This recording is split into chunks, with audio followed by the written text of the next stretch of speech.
Bonjour, je suis Annie Simatenda, étudiante en deuxième année de licence à l'Université protestante au Congo. Et grâce à mon cours de politique d'entreprise, je vais vous aider à comprendre la notion de diagnostic stratégique au travers de l'exemple du Baobab RDC. Il faut noter qu'une entreprise n'est pas seule sur un marché. Il existe tant d'autres avec un seul objectif, gagner des parts des marchés. En tant que dirigeant, vous êtes-vous déjà posé la question de savoir que faire pour que votre entreprise devienne meilleure? Quelles sont les stratégies à mettre en place? Après Michael Porter, la stratégie est définie comme l'art de gagner un avantage concurrentiel. Comment identifier cet avantage? En réalisant un diagnostic stratégique. Alors, qu'est-ce qu'un diagnostic stratégique? Quels sont les outils qu'on utilise pour réaliser un diagnostic stratégique? On va voir tout cela dans cette vidéo. Un diagnostic stratégique est défini comme une analyse qui permet de situer une entreprise dans son environnement. Et tout cela dans le but d'identifier des facteurs de succès. Mais alors, comment réaliser un diagnostic stratégique? Mais avant de parler d'un diagnostic stratégique, il faudra savoir qu'avant de réaliser tout diagnostic, il faut tenir compte de 4 éléments importants. Premièrement, la mission de l'entreprise, les valeurs de l'entreprise, les objectifs de l'entreprise ainsi que la vision de l'entreprise. Mais un diagnostic se concentre également sur un domaine d'activité stratégique. Qu'est-ce qu'un domaine d'activité stratégique? On verra cela au travers de l'exemple des Baobab. Avant cela, on va distinguer deux types de diagnostics.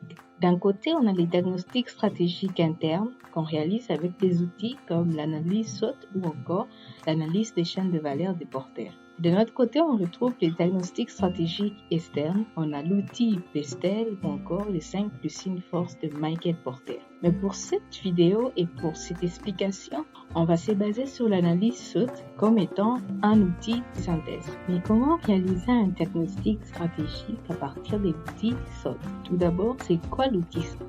SWOT est composé de 4 facteurs. Premièrement, on retrouve les forces en interne de l'entreprise. Ça peut être des compétences technologiques, des compétences humaines, la ressource humaine qui est très performante, une liquidité stable et permet de faire face à des imprévus. La notoriété de l'entreprise font partie des éléments de force. De notre côté, on a les éléments de faible. Ça peut être un faible accès au financement et ne permet pas à l'entreprise de respecter ses engagements. Ou encore un manque d'expertise sur un domaine ou sur un secteur d'activité. On retrouve également des éléments en externe comme les opportunités qui peuvent être une forte demande sur le marché, la réglementation qui est moins rigide ou encore les avancées technologiques aujourd'hui peuvent être des opportunités pour une entreprise. Mais on a aussi des menaces comme par exemple l'intensité concurrentielle qui est très élevée ou encore les prix sur les marchés qui sont instables. Voilà en quelque sorte les 4 facteurs qui constituent l'analyse SWOT. Mais comment ça se fait concrètement? On va les voir avec l'exemple du Baobab RDC. Baobab RDC est une institution de microfinance qui a pour mission d'offrir des services financiers accessibles, simples et fiables aux micro, petites et moyennes entreprises et tout cela axé sur la digitalisation.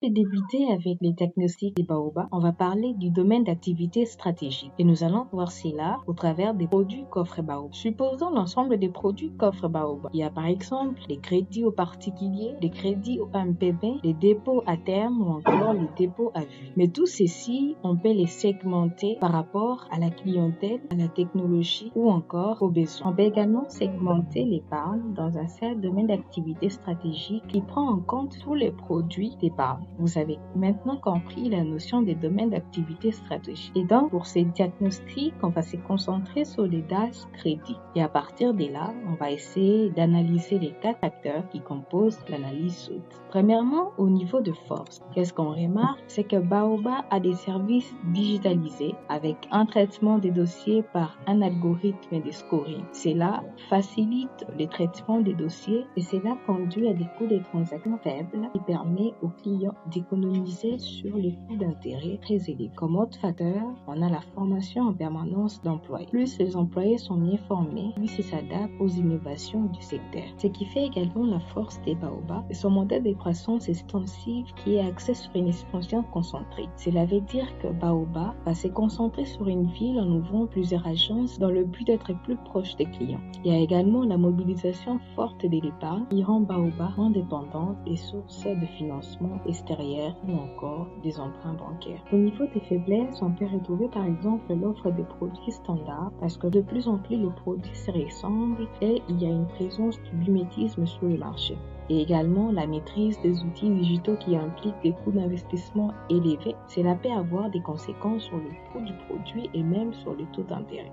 Alors, au niveau externe, quelles sont les opportunités et les menaces? Comme opportunité, on a par exemple une forte demande de produits financiers qui est caractérisée par un faible taux d'inclusion financière. Il y a une forte demande pour moins de produits sur les marchés. Et également, le secteur de la microfinance est embryonnaire et compte peu d'institutions de microfinance, ce qui facilite en plus l'innovation ainsi que le développement de Baobab. L'intensité concurrentielle est moins élevée par rapport à la taille. Il y a également une autre opportunité, c'est que Kinshasa compte 1,7 million d'utilisateurs de téléphones smartphones. Cela également va faciliter la digitalisation et l'adaptation de produits digitalisés. Mais au niveau des menaces, on a par exemple les obligations réglementaires très importantes. Il faudra savoir qu'en microfinance, il y a des normes qu'il faudra respecter, par exemple en termes de gestion du portefeuille. Il y a également la présence de plus en plus de fintechs sur le marché avec des innovations et un modèle digital qui est plus complexe. Il y a également un public qui est analphabète. Il faudra savoir que les publics ou encore la cible, les personnes à faible revenu, souvent ne sont pas instruits ou n'ont pas de diplômes. Et ce qui peut compliquer l'adoption de produits digitalisés. Il y a également la forte dépendance de la cible à l'économie informelle suite à un manque de confiance au secteur financier. C'est là encore peut-être une menace pour Baobab. Mais alors, que fait Baobab et quelle stratégie elle adopte en utilisant ses forces, ses faiblesses et les opportunités qu'elle rencontre sur le marché?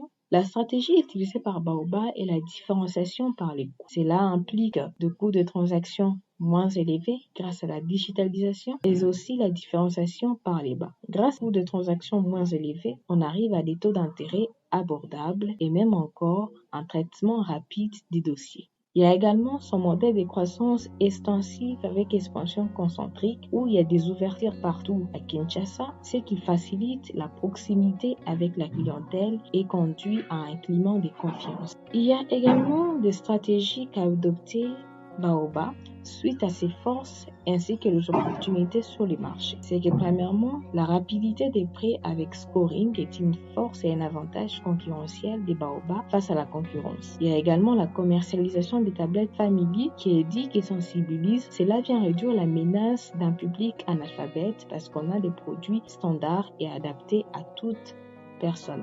Il y a également la création des partenariats avec les entreprises télécoms qui diminuent la menace des fintech parce qu'on a une technologie et des partenariats clés stratégiques. Voilà en quelque sorte des diagnostics stratégiques des Baobab grâce à l'outil. Premièrement, on a énuméré les facteurs de force, de faiblesse, des opportunités ainsi que les menaces. Et on a vu comment est-ce que Baobab profite de ces forces et opportunités pour rendre les services beaucoup plus accessibles et moins coûteux à sa clientèle. Et comment est-ce qu'elle réduit certaines menaces commercialisant des tablettes Family ou encore en créant des partenariats stratégiques. Vous avez compris comment faire un diagnostic stratégique à partir de l'analyse SWOT. Et j'espère que cette notion devient de plus en plus facile pour tous. Je vous remercie d'avoir suivi cette vidéo. Merci beaucoup.